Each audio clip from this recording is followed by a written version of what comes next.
doorway to nightmare.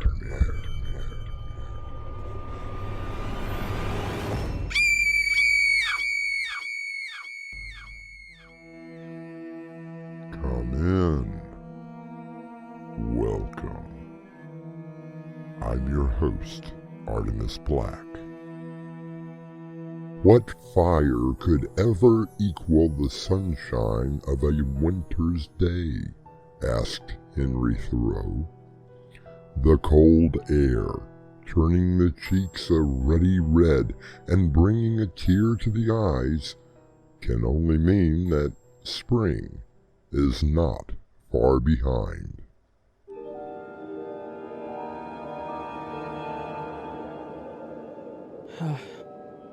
Lieutenant John Adam McCreary, Station 19, located in Antarctica, leaving this tape hidden somewhere, in the hopes that it will be found. The whole thing started about a month ago when I landed here to replace the radio operator whose tour of duty was up. I can't remember his name. It doesn't matter. I don't think anything matters anymore. Except maybe blowing this place off the face of the earth.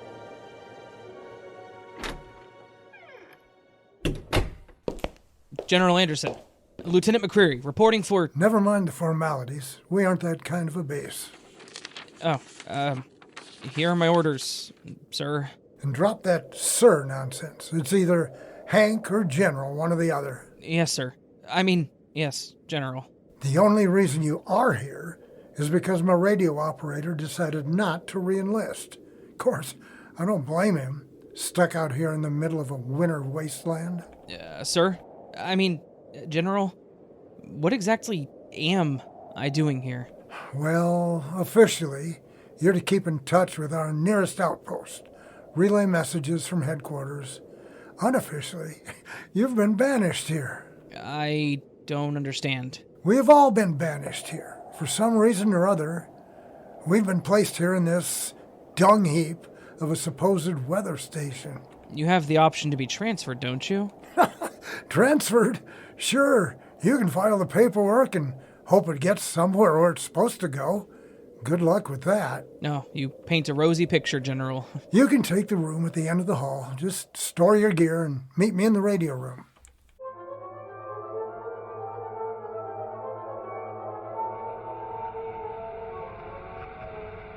Well, this is it.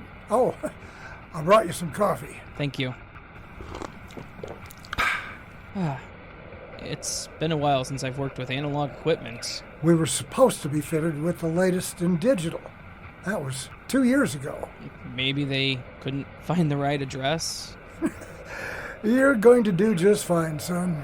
How many do we have on base? 12. 13 now that you're here. Great. Banished and unlucky. You'll meet everyone at Chow. Like I said, it's an informal group. We don't go by the book, you understand. Yeah, I'm beginning to see that. There's a small town about 10 miles due east, if you fancy a meal or a movie. What exactly are we doing way up here? Don't you know? We're keeping an eye on the glaciers. What for, though? Beats the hell out of me, McCreary. But if you ever find out, please let me know.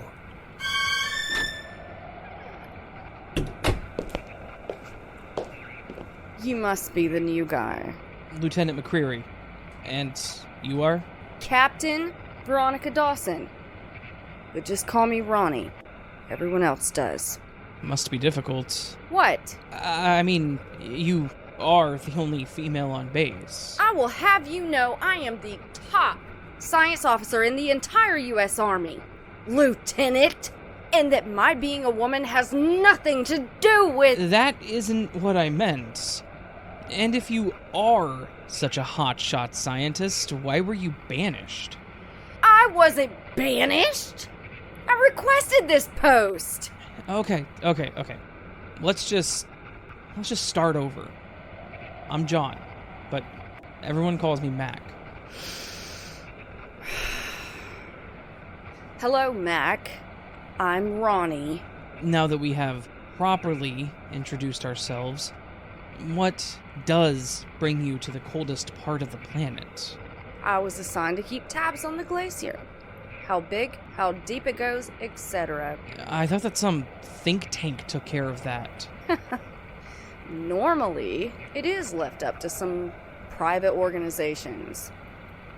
But something happened about 6 months ago, and the whole thing was dumped on us. Well, what happened? As you know, the glaciers have been shrinking due to the climate change. But this one?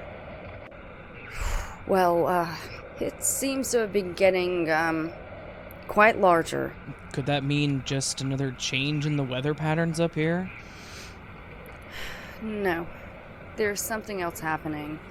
I've been taking readings every day, and what I have found is frightening. It's just a big block of frozen ice, isn't it? Normally, but the samples that I've been studying, there's something going on that I cannot explain. Well, since I'm not a scientist, can you break it down to my level? Well, the molecular structure of ice is pretty consistent. However, there's something changing in our glacier. At ease. Don't even know why I bother anymore. What is it, General? Thought you might want a break. Everyone's headed for the town tonight. I would, but I have a lot of work to catch up on. Mac, you interested? First day here. I'm still trying to figure out this antique that you call a radio. Well, if you need anything, try not to need anything. I should be back before anyone else. Even generals need a little break. Have fun. Don't say that too loud. There are worse places they could banish me.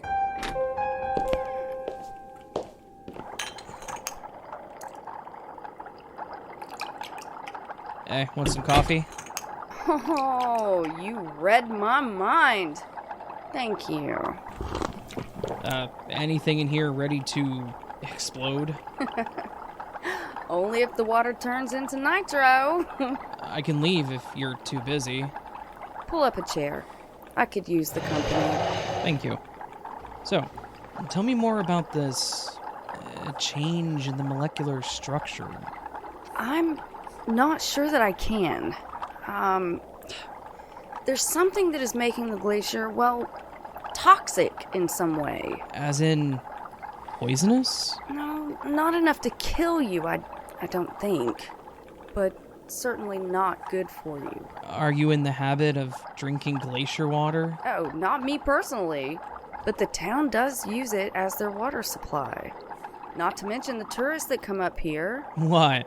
Was Disney World full up? I don't know. What the hell is that? Just a phone call. Phone call? I was able to hook up an alarm whenever someone was trying to get us on the radio. I don't want to spend all of my time in the radio room.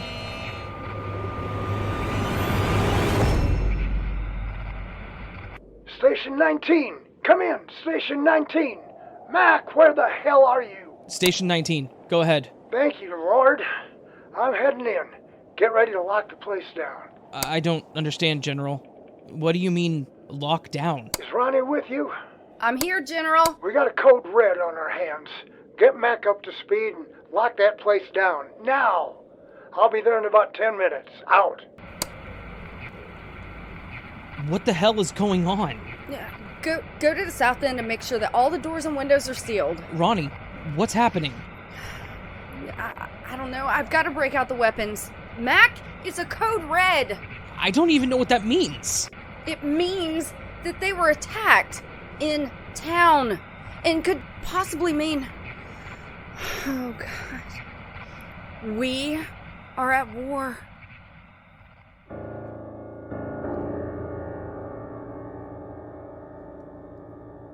War. An ugly word that brings up images of death and destruction. The possibilities of the beginning of a war are endless. But in the middle of the Antarctic? I'll be back with Act 2.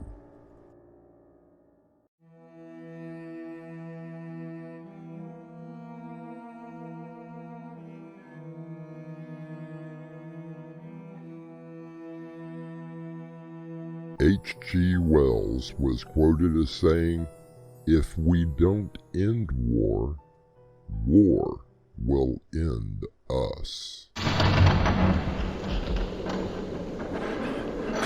Did you get the station secure? Yes, sir. The weapons are in the chow hall. Oh, good. I suggest we get there now. Mac, I need you to get a message through. What happened, sir? I don't think you're going to believe me. So, what's going on, General? Were you able to get a signal? I set up an automatic message. The alarm will go off if we get someone. What alarm? His first act is radio operator. Believe me, you will know when you hear it. General, what is going on? We got to the town, but there wasn't anyone there. What do you mean? Just that. We looked everywhere. Not one single person could be found, that is, until... General, what happened? We were attacked. They literally came out of nowhere. I barely made it out. And the others? They were ripped to shreds. What? Who attacked you? The people from the town. But you just said... I said we couldn't find anybody. But they came running out of everywhere.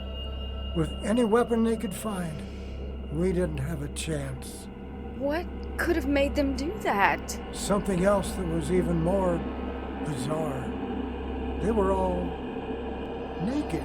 It is 40 below zero out there. I know that. I'm telling you what I saw with my own eyes. Not one person had any clothing on. What the hell is that? Max radio. Come on.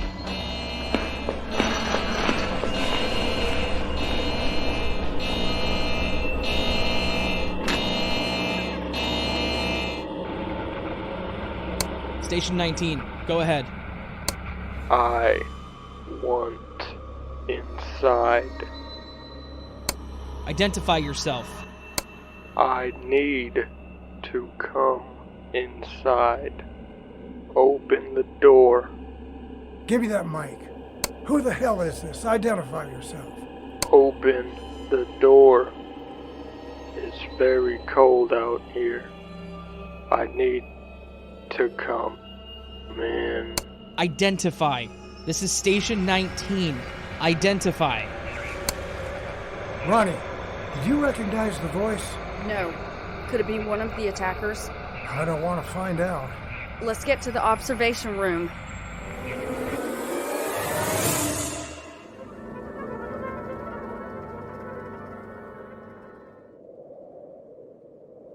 How many do you think are out there? If I had to guess, a couple of hundred. But they're just standing there. Not moving, not doing anything. And all of them not wearing any clothes? What does that mean? I don't know. Have you been able to get anyone on the radio? No, sir. Not even the closest station. I even tried the Russian outpost. We have got to get in touch with somebody. Anybody. I have to report this thing. I can see the eyes rolling now. A bunch of nudists attacking outpost. It's not funny, Captain. Look! They're starting to move away. Maybe it's over? I don't think so. Look, they're burying themselves in the snow. What the hell for? Oh my god. In the distance. That looks like it is. Corporal Adams. He looks bad. Grab the rifles. Shoot anything that moves towards him. We're going to give him every chance we can to get in. Oh, jeez, it's cold. Make every shot count. They're attacking him. Let him have it.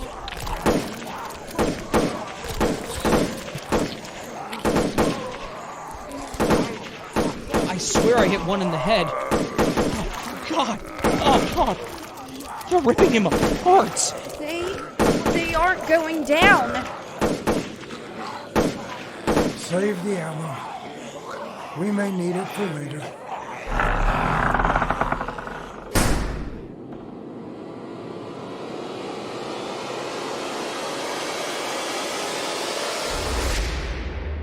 I shot them right in the head. I know I did. Ronnie, what do you think is going on? It's been playing around in the back of my mind. It's incredible, but it's the only thing that makes sense. Mind catching me up to speed? I told you, I was assigned here to keep an eye on the glacier. What I didn't tell you was that a rather large meteor hit that glacier about 6 months ago. I'm sorry, Mac. It was a need-to-know order. And I didn't need to know. That explains the change in the molecular structure. Not only that, but it may explain all of those things out there. How so, Ronnie? The water. Whatever changed on the glacier changed the water as well. Then why didn't it affect us? We have our own water supply that's flown in. And that didn't strike you as odd? At the time, no, it didn't. It still doesn't explain the fact that we shot them. Some in the face. And they didn't fall. Or why they're completely nude. Never mind that. How do we get out of here? I've been thinking about that. We could use one of the snowplows. Yeah, only one problem. The plows are on the other side of the fence. Right in the middle of that army. An army that we can't even kill. It doesn't make any sense. The cold should have stopped them. Unless what? Well, say it, man. Unless they're already dead.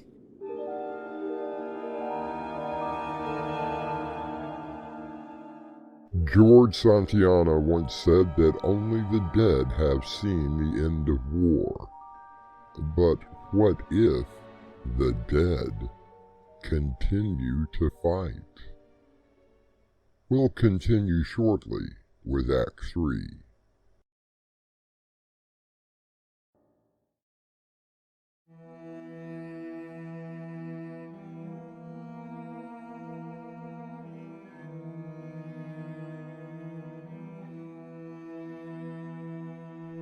Edgar Allan Poe once said that the boundaries between life and death are both shadowy and vague. Who is to say where one ends and the other begins? Want some coffee? Sure, thank you. What are they doing? Just standing there, watching, waiting. If I could get my hands on just one of them, I might be able to find out how to destroy them. Oh, well, if that's all you need, I'll just stroll on out there and invite one of them in. That's not what I meant. I just keep seeing some of the people that I knew. Like that one, over there on the right. That's Jameson. He runs the movie theater. The woman to his left? That's Anisha. Probably one of the best cooks anywhere. Do you think it was the meteor that caused all of this? It wasn't a meteor. General? What are you talking about? Another need to know. Well, then, I think it is time that we need to know. It wasn't supposed to happen this way. What wasn't supposed to happen? It's a biological weapon that was being tested. Is being tested. It's why I was sent here. Oh, why am I not surprised? And you knew this? What the hell were you thinking? Yeah, who says the ones in charge actually think? That's enough. Wow. So everyone here was expendable? This is war, Captain. But we are not at war. But we could be. What exactly was this weapon? From what I was told, it contaminates the water. Those who drink become perfect killing machines. You mean zombies? Not in the sense that you mean. They don't eat the living, only kill them. And the clothes? See for yourself. Imagine a soldier who can withstand any type of weather or climate. It can take a bullet to the head, not even flinch. A perfect killing machine. And that is your reason for killing 10 of your own men? It had to be done. Is it getting hot in here? Ugh. The hell with you, General. We need to get out of here as fast as possible. I said that was enough. I'm putting you on report, mister. Report? Report? To who? To whom? Everyone is dead. I need to contact headquarters. McCreary, get me HQ now. Ronnie, what's going on? I'm not sure. General? Are you okay? I feel so hot. Feels like I'm burning up. General, did you drink anything when you went to the town? General, answer me. So hot. General, answer me now. Oh, yes, a double whiskey on the rocks. Is it getting hotter in here? Oh no. What's wrong with having whiskey? The ice. Nothing wrong with the damn whiskey, but the ice. Made from the water. I wasn't thinking about... Damn it. Why is it so hot in here? Ronnie, what is going on? We need to get him someplace and lock him up. Get on that radio now, mister, or you'll be scrubbing toilets in Guam. So hot. Quick, get out of here. Lock the door. I'm burning up. Good Lord, I'm on fire.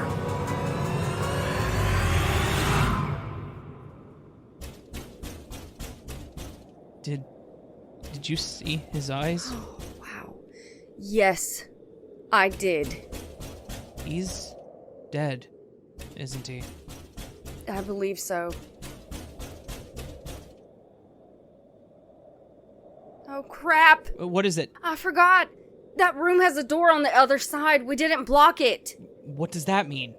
He can open one of the outside doors. Ronnie?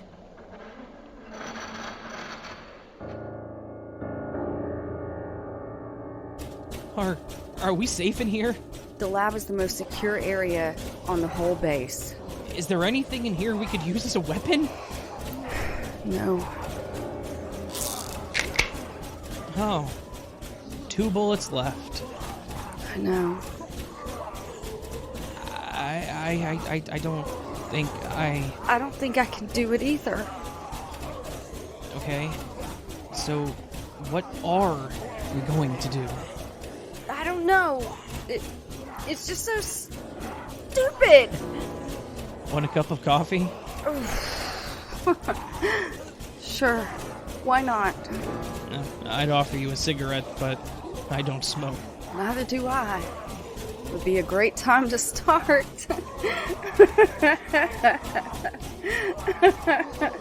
Nah. I hear those things will kill you. I think bullets are more fatal.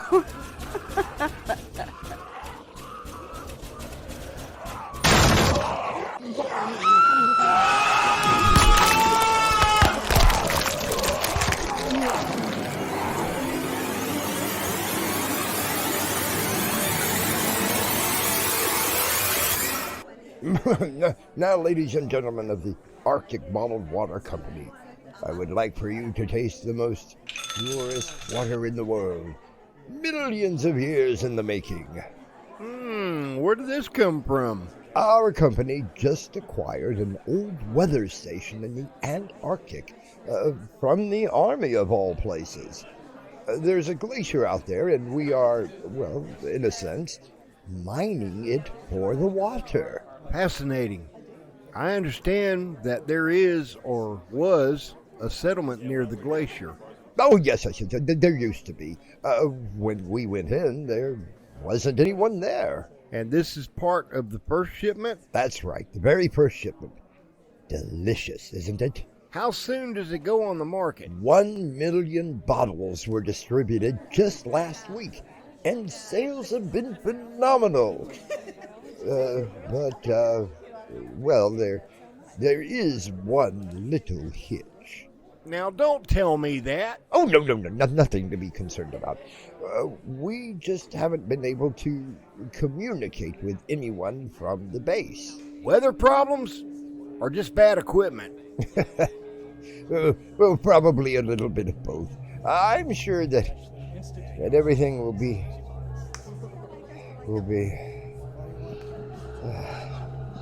Is it? Is it getting hot in here?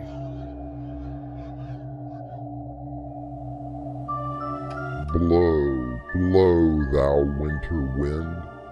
Thou art not so unkind as man's ingratitude. Thy tooth is not so keen, because thou art not seen, although thy breath be rude. A little Shakespeare, as we bring down our curtain and leave the ending, as we often do, up to you. I'll be back shortly.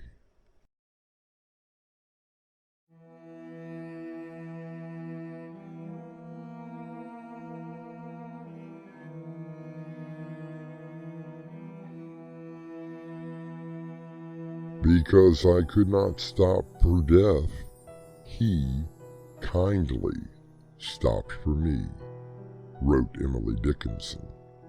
A condition that each of us must face in his or her own way. Our tale tonight suggests another, perhaps much worse, fate. Our cast included Raven Adams, Dave Arkipov, Crimson McKenzie, William Stafford, Carter Sheriff, and Winslow Swan. The story was edited by Crimson McKenzie and directed by Winslow Swan. And now, a preview of our next tale. You played a very good game tonight, Robert. I do believe that it is the best I've ever seen. Thank you, Miss Collins. Yes, a very good game. Miss Collins, what are you doing? What does it look like I'm doing, Robert? Please, Miss Collins. Call me Erica. Miss Collins, you're my teacher. What does that have to do with anything? I want you here. And now... Please, Miss Collins. I want your body. And your soul. This is Artemis Black, inviting you to return with us through the doorway to Nightmare for another adventure into the world of your terrifying imagination. Until next time, slumber peacefully. Epilogue. The butler did it.